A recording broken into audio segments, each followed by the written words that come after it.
Hey everybody, this is the Esoteric Cross. I make videos about how to gain your personal power while learning ancient secrets, and if that sounds like something that you're into, please hit the like button and subscribe and gain insight from this perspective in the cosmos. Imagine possessing a secret map to the hidden treasures of the universe where ancient wisdom and personal transformation intersect, introducing the correlation between tarot cards and the mystic pathways of the Qabalistic Tree of Life. In this video, we're going to get a little bit more into these paths and the corresponding tarot cards. In Qabala, the Tree of Life is a diagram that represents the 10 sephiroth or emanations through which the divine energy of God or source consciousness is believed to flow into the physical world. Each sephirah corresponds to a specific aspect of the divine and spiritual realms, from the highest aspects of divinity, represented by Kether on the tree, to the most material, Malkuth, which is considered to be the fruit of the tree. Between the spheres on the tree, you may notice many paths that run between them. The correspondences between tarot cards and the paths on the Tree of Life suggest that each tarot card holds a specific energetic vibration and properties that align with a particular path on the Tree of Life. Qabala is an ancient tradition of Jewish mysticism that focuses on connecting with divinity. Qabala studies the nature of the creator, the soul, and the relationship between the divine and the material world. It seeks to reveal the hidden wisdom and explore the deeper spiritual truths that lie beyond ordinary understanding. When we start to get more into the Hermetic side of Qabala, we're talking about using this ancient form of Jewish mysticism in a more practical way. This involves using it in meditations, visualizations, alchemy, ceremonial magic, and studying its relationship with tarot. The earliest tarot cards we can see go back into the 1400s, and they were used as playing cards by the elite. There seemed to be an implied connection with the Tree of Life, as these cards were split into the Major Arcana and the Minor Arcana. The Major Arcana has 22 cards, and the Tree of Life has 22 paths. The Minor Arcana has 4 suits, and the Tree of Life has 4 worlds. Within each world of Qabala, it's said to contain another Tree of Life. The tree holds 10 spheres called sephiroth, with the exclusion of Da'ath, which is a hidden sphere, and each suit has 10 cards labeled Ace through 10. Then we have the 4 court cards of each suit, representing the 4 worlds within worlds of Qabala.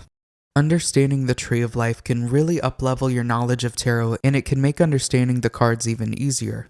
And this can evolve into better tarot readings. The idea of this tree is that this is how source consciousness filters down into the physical reality, and each sphere represents a specific aspect of that process and represents a specific aspect of consciousness. We're going to talk a little bit more about a few paths in this video, so here are some important spheres to know as we go further into this topic. Kether means the crown, and this is the source consciousness. It is just being. It's not related to personality or ego, it's just isness. It is the I am principle. Hakma is the second sphere, and it means wisdom. It's related to expansion, potential, insight, or inspiration, and it represents the world of hidden knowledge or diving into the occult. Binah is the third sphere, and it means understanding. It's the first sphere associated with form, and we could call this the Great Mother of Creation. Binah is related to Saturn, the planet of karma, discipline, time, death, and rebirth. This is where the wisdom is internalized as understanding. Da'ath is the hidden sphere, so it has no number, and it means knowledge. This is the abyss. This is the aspect of consciousness that is associated with detachment or dissolution. Skipping over Chesed, the 4th sphere, and Geburah, the 5th sphere for now, we're going to talk about Tiferet, which is the 6th sphere. This is represented by the sun, and we can relate this to will, care, the truth, and the blueprint of creation. This is related to ideas like Christ or Christ consciousness, presence, and conscious awareness. Tiferet is the mediator between Kether or divinity and Malkuth, earth. It is the mediator between mercy and severity. With a few of these sephiroth explained briefly, we can now start to examine the relationship between them. They can be represented by paths on the tree. Each path is corresponding to a tarot card, an astrological body or sign, and a Hebrew letter. Let's examine a few of these. Starting with the Fool, we see that the path runs between Kether and Hakma. This path is an example of source consciousness starting to descend into form. There's a saying that you would have to be a fool to come into the physical reality. The Fool has this bag that's packed, showing that everything that's needed for this journey is here. All of the wisdom is here within this presence, but it has not necessarily been unpacked yet. Astrologically, the Fool is associated with air, the element of the mind. It represents presence, clarity, and knowledge. The Fool may not have all of the knowledge and experience, but the Fool is present. The Fool does not worry about the past because there is no past experience, and the Fool doesn't worry about the future. This is all about relying on what feels right in the moment, taking a leap of faith. The associated Hebrew letter is Aleph, which means ox. This symbolizes strength and power. This is creative energy, and it's meant to represent the source of energy in the form of the sun, which gives life to the plants and animals, and eventually us. Connecting to the Fool can be a way of revealing the divine wisdom that comes from this state of just being or presence. The Magician is represented by the path that runs from Kether to Binah. This is centered on the life force energy or divinity being brought into understanding, also being brought into form. The Magician is someone who understands he is constantly bringing divinity into form by things that he focuses on in the work that he's doing. The astrological association for this path is Mercury. Mercury is about the mind, quick movement, communication, skills, and intellectualism. The big point is that this represents the mind. The mind is what creates reality. The Hebrew letter for this path is Beth, which means house. The mind is the house for consciousness. The mind is not consciousness itself, but it is what houses it. Whatever the mind focuses on grows a garden. The Magician is a gardener. Where the garden grows is really based on the quality of attention given by the Magician. This power is being brought into Binah, into understanding. And you could say this power is brought into the Great Mother of creation. He has the entire energy of the universe, of all eternity backing him, represented by the symbol for eternity placed above his head. This is the endless flow of creation and presence.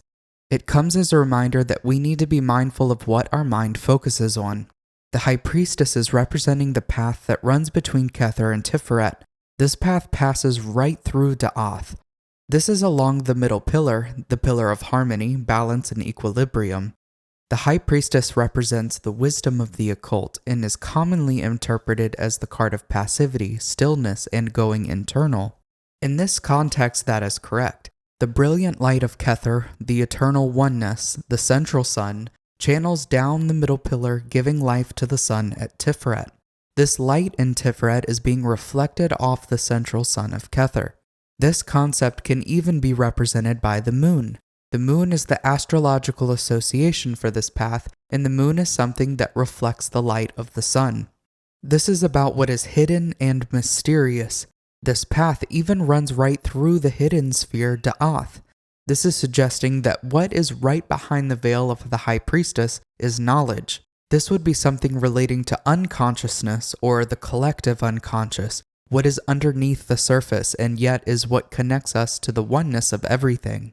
The Hebrew letter here is Gimel, which means camel. This is representing movement into separation from oneness. Tiferet and the sun represents your personal consciousness and self as it can perceive itself as being separated from the whole.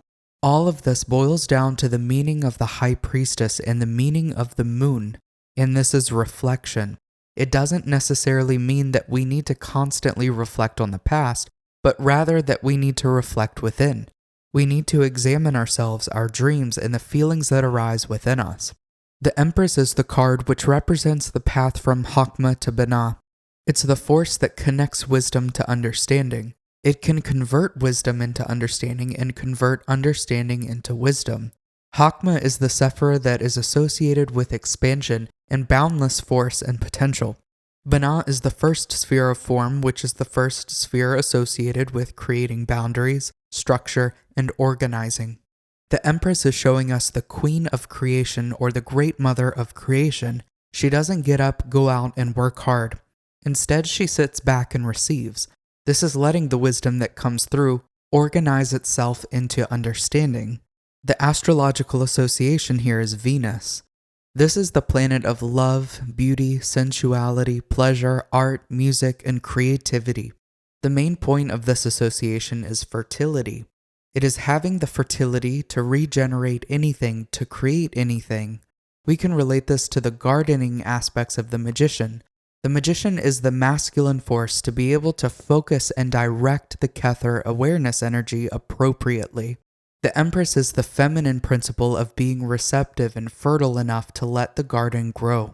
The Hebrew letter associated here is Daleth, which means door. This is the door of access from masculine to feminine and from feminine to masculine. I hope that this was a good introduction video to the paths on the Tree of Life. It's easier to understand these paths when we're able to understand the spheres themselves on the Tree of Life.